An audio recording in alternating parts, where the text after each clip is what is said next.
Sejam bem-vindos a mais um episódio da nova temporada de Conversas de Biologia. E hoje temos connosco a Sara Lopes, licenciada em Biologia pela Universidade de Aveiro, que fez estágio em Limpopo, na África do Sul. Então, Sara, gostarias de explicar um bocadinho o que é que te levou a escolher Limpopo, na África do Sul? Ok, então, eu desde miúda que sempre quis estudar animais, grande fauna neste caso, e felinos especificamente, e as chitas sempre foram o meu animal preferido, sempre quis ter uma oportunidade de trabalhar com estes animais.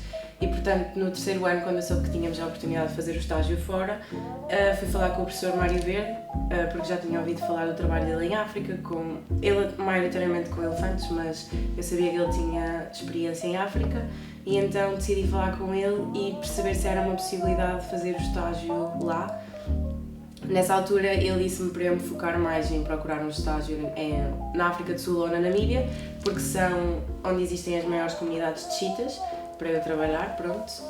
E então eu tive de fazer uma pesquisa, tive de ver diferentes reservas e ver as opções que eles davam.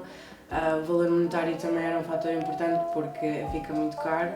E então, pronto, eu acabei por encontrar um plano excelente, que era dos mais baratos que eu encontrei na África do Sul e que felizmente tinha um programa especificamente para trabalhar com chitas que eu achei super interessante, por isso é que eu fui para essa zona, neste caso Limpopo. Muito bem. Então, e a nível de logística, como é que foi conseguires ir para Limpopo? Não foi muito fácil, sinceramente. Acho que a universidade não deu muito apoio nisso, porque falei com o meu orientador, mas tive de ser eu a pesquisar, tive de ser eu a escolher, e tendo em conta que é noutro continente, não é uma coisa que se faça de leve. Pronto, pode ser um esquema, pode ser falso, pode ser muita coisa. E depois com o Covid também não facilitou. Eu tive, por exemplo, os passaportes estavam a sair com imenso atraso, por isso eu tive de pagar os passaportes para chegarem mais rápido. Tive de ir tomar vacinas de propósito a Lisboa por causa de ir para a África, que por causa do Covid não estavam a ser dadas cá. Pronto, e eu lembro-me que por causa do Covid os alunos de Erasmus na universidade tiveram direito a ter as vacinas antecipadas, mas como eu não estava no programa de Erasmus, porque não há Erasmus em África, não tive essa opção, portanto foi mesmo à rasca para conseguir a segunda dose antes de ir para a África. E então essa parte foi mais complicada, e tem muita coisa, depois tive de apanhar um visto porque ficava lá 3 meses, pronto. Acho que aí podia ter tido mais apoio da parte da universidade, mas fez, e se alguém tiver algumas dúvidas, gostava de poder ajudar nisso para facilitar. Pois é, que não há tanto apoio de fora, ao menos que haja pessoas que... E como eu fui a primeira pessoa a ir para esta zona, não havia ninguém com quem eu pudesse propriamente falar, então, yeah. Claro que sim. Mas pronto, conseguiste? Sim. Estamos a Limpopo. Exato. Agora dificuldades lá. O que é que... Eu pensava que ia ser um choque muito maior a nível de comunidade, as pessoas avisavam-me, leva medicamentos, leva comida, bolachas, coisas assim que se calhar não encontras lá, mas a África do Sul é provavelmente o país mais próximo que nós temos a nível cultural da Europa e portanto esse choque não existiu. Eu estava numa reserva e aí não havia muita coisa porque era um espaço selvagem, mas a 1 hora de viagem nós encontrávamos várias cidades e tínhamos farmácias com tudo, tínhamos supermercados cheios, como os que nós temos aqui, lojas de roupa, portanto nesse nível não foi o choque que eu estava à espera. Acho que o choque foi mais de ser tão longe e ficar... Eu não ficava propriamente na comunidade, nós estávamos só dentro da reserva durante a semana e íamos uma vez por semana à cidade. Mas pronto, tens de estar ali a viver com aquelas pessoas, não podes propriamente sair e conhecer outros ambientes. Nós só tínhamos um dia de férias que era o domingo. Pronto, então isso aí foi a parte de gerir e de entrar em contacto com muitas culturas que eu adorei, mas foi o mais diferente e acho que foi essa parte. Ok, então, no fundo as dificuldades que estavas à espera e para as quais te alertaram, não as encontraste, foste descobrir outras, Exato. Que também foram desafios e a nível cultural te enriqueceu de alguma forma. O maior desafio definitivamente foram os insetos e tudo o que há de tarântulas e cobras entrarem dentro de casa e escorpiões. Assim, passo livre. Assim estás a sair da mesa da sala de chinelos e está um escorpião ao lado. Ok, pronto. Lá está, portanto, comida há, aí foi... insetos também. Exato. E aracnídeos, no caso. Muito bem. Então, agora vamos um bocadinho mais focar no teu trabalho.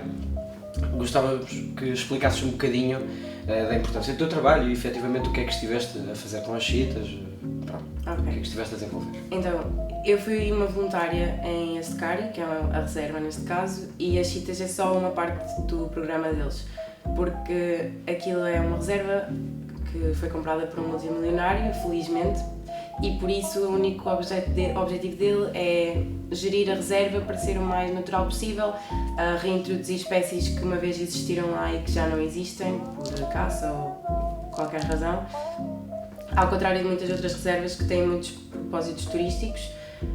Neste caso não, então nós tínhamos de fazer todas as atividades que fossem preciso para o bem-estar e para tornar a reserva o mais natural e sustentável, autossustentável possível. Portanto, eu trabalhava desde plantas invasoras, controle de erosão do solo, com animais, censos de herbívoros, censos com animais noturnos, e depois as chitas eram um dos programas em que nós estávamos a trabalhar. E pronto, na minha parte, a minha parte preferida. As chitas são um dos felinos mais afetados no mundo com a diversidade genética, têm uma taxa de diversidade genética muito, muito baixa. E em África, como uma metapopulação, isto nota-se em todas as chitas selvagens. Portanto, o que eles estão a tentar fazer lá, neste caso é o Endangered Wildlife Trust, que criou em 2011 um projeto para usar chitas que nasceram em cativeiro. Estão a tentar introduzir essas chitas em reservas selvagens, ou seja, chitas que nasceram e foram criadas em cativeiro, estão a tentar que elas consigam sobreviver como se fossem chitas selvagens, porque estas chitas foram reproduzidas de propósito e pronto, foram controladas as suas reproduções e elas têm uma melhor diversidade genética, portanto eles estão a tentar juntar chitas selvagens e chitas em cativeiro para aumentar a diversidade das chitas todas, neste caso na África do Sul mais especificamente. E por isso nós tínhamos de monitorizar, eu trabalhei com 2 chitas, um macho e uma fêmea, e nós tínhamos de monitorizar basicamente todos os dias, ou dia sim, dia não, porque obviamente eles nasceram em cativeiro, muitas vezes não sabiam caçar, se chegasse a um ponto em que eles não caçavam há vários dias tínhamos de lhes suplementar comida, se eles tivemos de intervir uma vez com uma lesão com o veterinário. Pronto, esse tipo de coisas nós tínhamos de estar atentos para ter a certeza que elas conseguiam sobreviver. Ok, muito bem. Pronto, que oportunidades é que tu consideras, fora o que já mencionaste, que oportunidades é que consideras que o estágio te deu que nunca terias cá? Além de, obviamente, trabalhares com chitas, que como sabemos não existem cá. Sim. Eu acho que passa muito por aí, a ter uma oportunidade para trabalhar com animais com que cá eu nunca poderia ter, e como eu expliquei no início, isto é um sonho que eu sempre tive desde miúda, e que se eu não tivesse feito isto, se eu não tivesse ido para a África, eu ia ficar sempre com a ideia de que, por muito que eu fizesse cá algo parecido, não ia ser a mesma coisa e eu não ia estar a experienciar o que eu queria. E, por exemplo, eu adorei a minha experiência, mas eu neste momento acho que quero uma coisa mais abrangente e vou para outra área que não a conservação animal. E se eu nunca tivesse feito este estágio, provavelmente no próximo ano estava aqui em Aveiro em Biologia Aplicada, portanto, ou Conservação Animal, portanto, acho que foi muito importante para mim, para perceber o que é ser um guia numa reserva selvagem, e ainda por cima num continente como a África, e permitiu-me seguir o meu caminho. E portanto, tinhas o sonho, sem grande ajuda por parte da universidade, pelo que eu percebi, ou mesmo por parte de um programa de Erasmus, lutaste e conseguiste, e portanto provaste que é possível. Sim. Se quiseres. Que vale a pena, sim. E que vale a pena, sim. Que é o que nos estás a testemunhar aqui hoje. Muito bem. Agora, gostávamos de saber se há alguma história engraçada, alguma coisa curiosa que tenha acontecido para acabar aqui num ambiente descontraído e animado. Eu gosto só de contar isto porque mostra como nós podíamos mesmo estar em contacto direto com a natureza lá. Nós tínhamos eu fiquei lá 3 meses e cada mês nós fazíamos uma atividade que era o sleep out, que é dormir na reserva, num espaço aberto. E nós dormíamos só com um saco de cama, não tínhamos tenda, não tínhamos nada, e era um perímetrozinho de lanternas à nossa volta. E pronto, como é óbvio, o primeiro mês eu estava bastante cética sobre aquilo. Nós estávamos num espaço com leopardos, hienas, rinocerontes, búfalos, pronto. E existem todos esses perigos. Além de aracnídeos, como já mencionaste. Exato, esse para mim é dos piores Répteis, ainda. cobras, pronto. Sim. Lá está. Pronto, e tu chegas e é um choque muito diferente com o que tu tens cá, ainda por cima sem tenda, sem nada. E eu já estava nervosa quando começámos a falar com os nossos guias à fogueira, eles a explicarem-nos como é que tínhamos de fazer os turnos e nunca apagar a fogueira, etc. Eles começaram a dizer que nós nunca podíamos adormecer, tínhamos de estar mesmo muito atentos, porque as hienas são conhecidas por chegarem ao pé de ti dentro de tendas ou nos sacos de cama, morderem uma perna e arrancarem. E eu comecei-me a rir, porque pensava que eles estavam-se a meter connosco. Pronto, está bem. Parece não é assim tão tipo de Exato. história que alguém conta para se meter contigo. Exato. E eles ficaram super sérios a olhar para mim, tipo, não te rias, não tem piada, isto é mesmo a sério, tens de estar mesmo acordada porque senão alguém pode morrer. E pronto. É um choque, é diferente do que temos cá. Acordar sem uma perna. Exato. Pode ser Com uma confortável. hiena. Muito bem. Mais alguma coisa que queiras contar? Queiras partilhar? Não, acho que é. Pronto, então encerramos assim a tua entrevista. Sara, muito obrigado por teres vindo, por teres aceito o convite Obrigada. e por partilhares tudo isto connosco. Obrigada. Espero que tenha ajudado.